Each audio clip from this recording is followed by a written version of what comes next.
प्राणी मात्र के सब कुछ।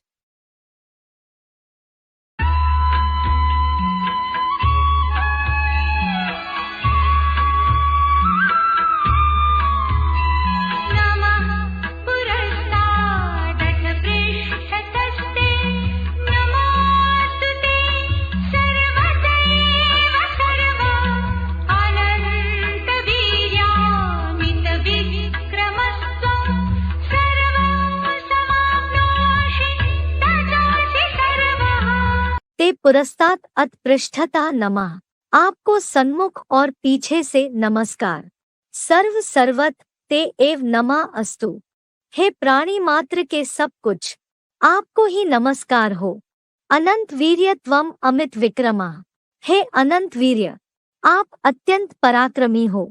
सर्वम समाप्नोषि ततः सर्वा असि। सब में समाये हुए हो, इसलिए सब कुछ हो।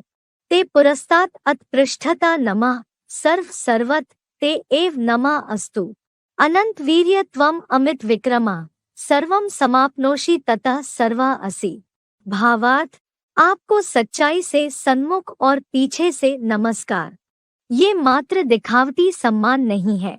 हे प्राणी मात्र के सब कुछ, आपको ही दसों दिशाओं में सब ओर से नमस्कार हो। हे अनंत वीर्य, आप अत्यंत पराक्रमी हो, क्योंकि आप ही सर्वशक्तिमान महादेव की योग ऊर्जा से नंबरवार सब में समाये हुए हो, इसलिए प्राणी मात्र के लिए आप ही सब कुछ हो। प्राणी मात्र के सब कुछ। जो द्वापर के आदि के कवि हुए हैं, कोई तो अव्वल नंबर कवि हुआ होगा,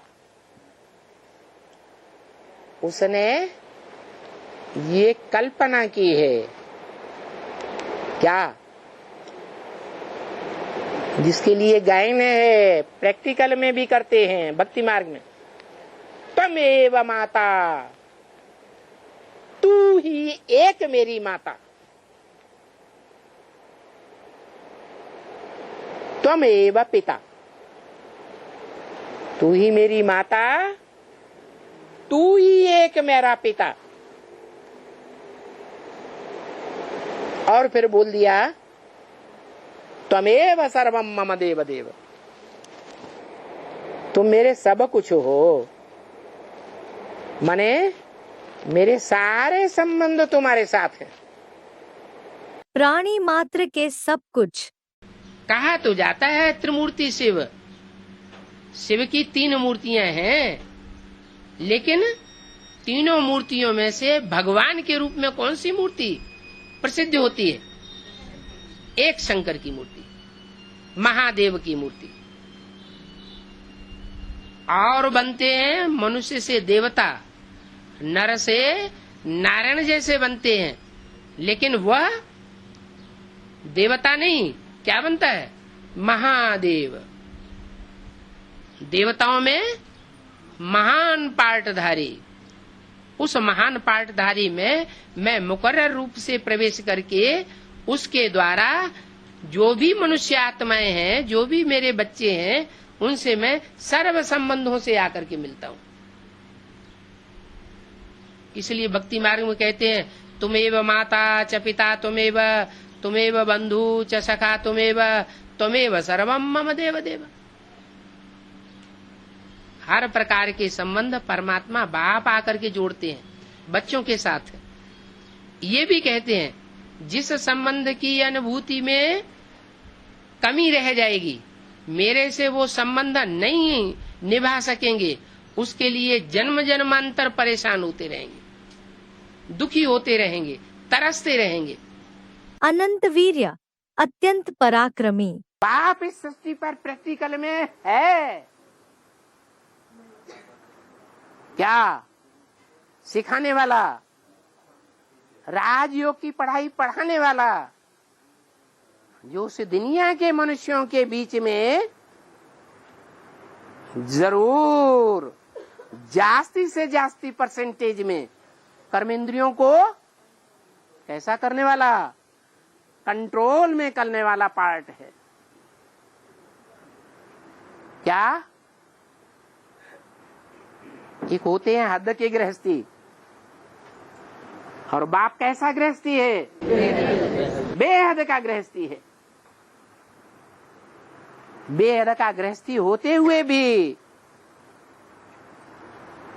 कर्म इंद्रियों पर कंट्रोल करने वाला है, या सिंकिया पहलवान बन जाएगा? कंट्रोल करने वाला है, संयमी होगा, कंट्रोल करने वाला होगा।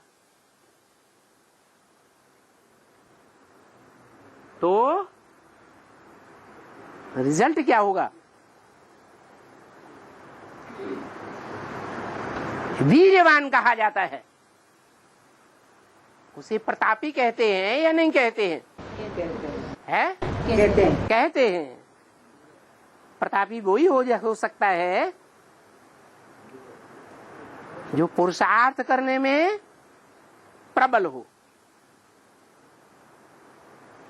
पुरुषार्थ करने में प्रबल नहीं है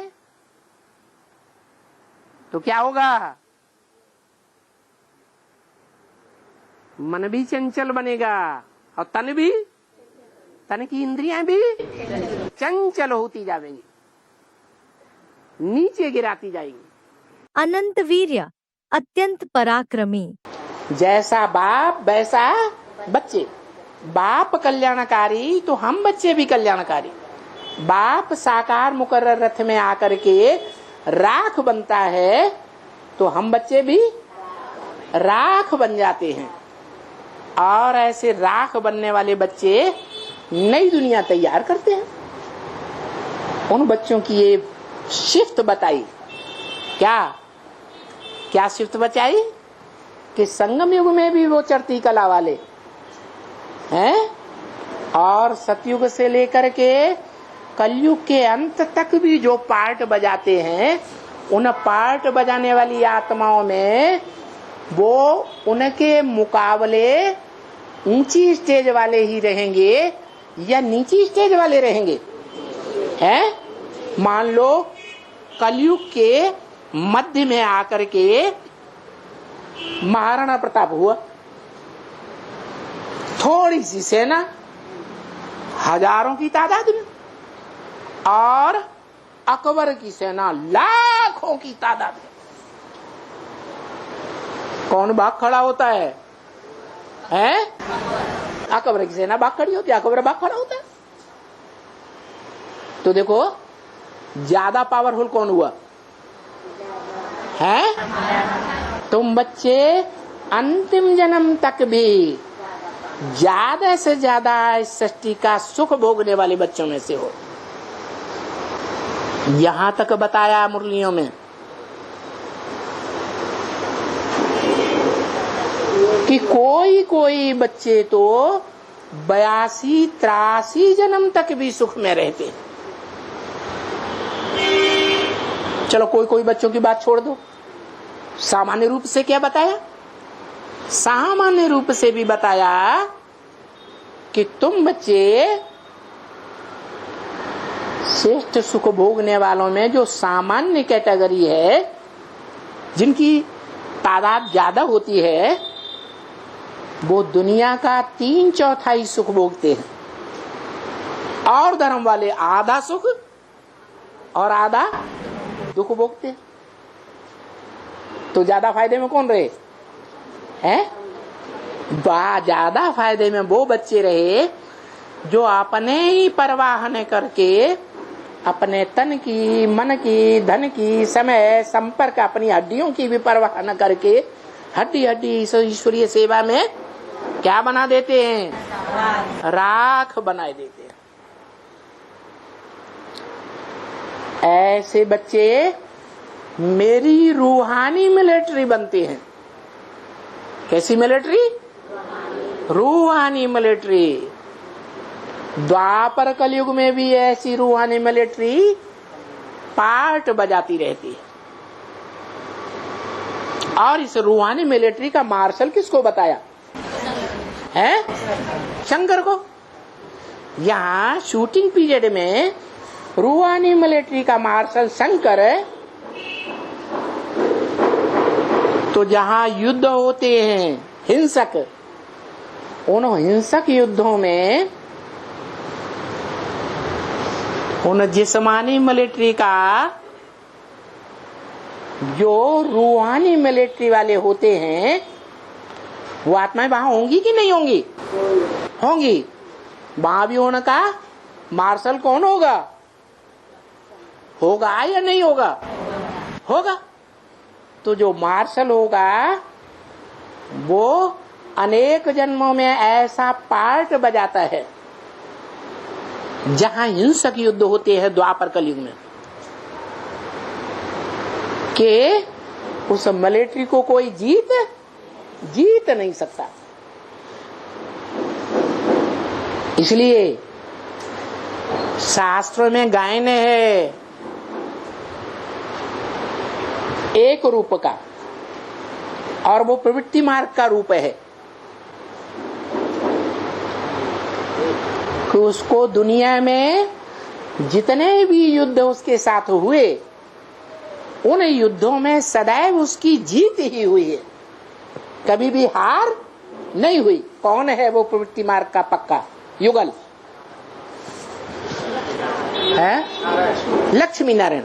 महादेव की योग ऊर्जा से नंबरवार सब में समाये हुए हो, इसलिए प्राणी मात्र के सब कुछ हो। माने परम पिता ज्ञान का भंडारी, अकूट ज्ञान का भंडारी, और परमात्मा अकूट योग का भंडारी। तो वो योग की पावर वो सारी सृष्टि में वितरित होती रहती है।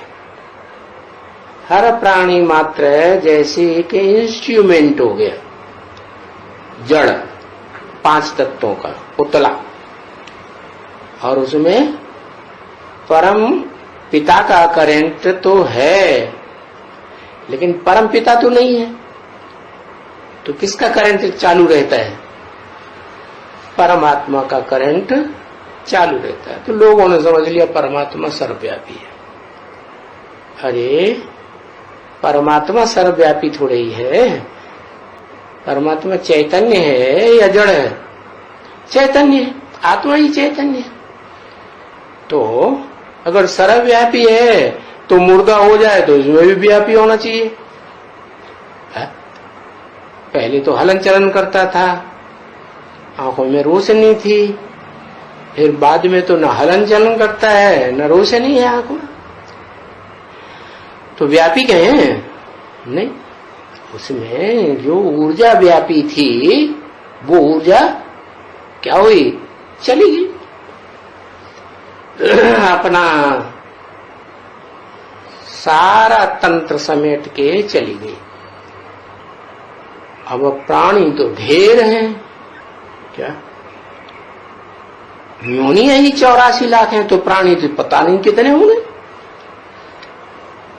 तो सब इंस्ट्रूमेंट्स हैं, क्या जैसे लौकिक दुनिया में, भौतिकवादी दुनिया में इंस्ट्रूमेंट्स होते हैं ना, टेप रिकॉर्डर है, टीवी है, ये है वो है, तो वो काम करते हैं अपने आप? नहीं काम करेंगे। कब काम करेंगे? है वो बिजली की ऊर्जा कनेक्शन आता है तो काम करते हैं। तो ऐसे ही परम पिता तो नहीं है शिव उनमें, लेकिन उसकी पावर भरी हुई है परमात्मा में।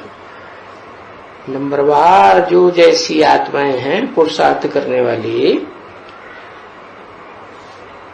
तो उन पुरुषार्थी आत्माओं में ज्ञान और योग की पावर बढ़ जाती है। वो आत्मा रूपी बैटरी हो गई एक तरह की उनकी। क्या जैसे टॉर्च है, इंस्ट्रूमेंट है, उसमें बैटरी रहेगी तो काम करेगी, बैटरी नहीं खलास, बैटरी निकाल लो। तो ऐसे, लेकिन वो बैटरी तो डिस्चार्ज हो जाती है छोटी छोटी। ये जो बैटरी है इसे परमात्मा कहा जाता है। ज्योति का लिंग कहा जाता है, ज्योतिर्लिंग है, वो डिस्चार्ज होने वाली 84 जन्म में नहीं।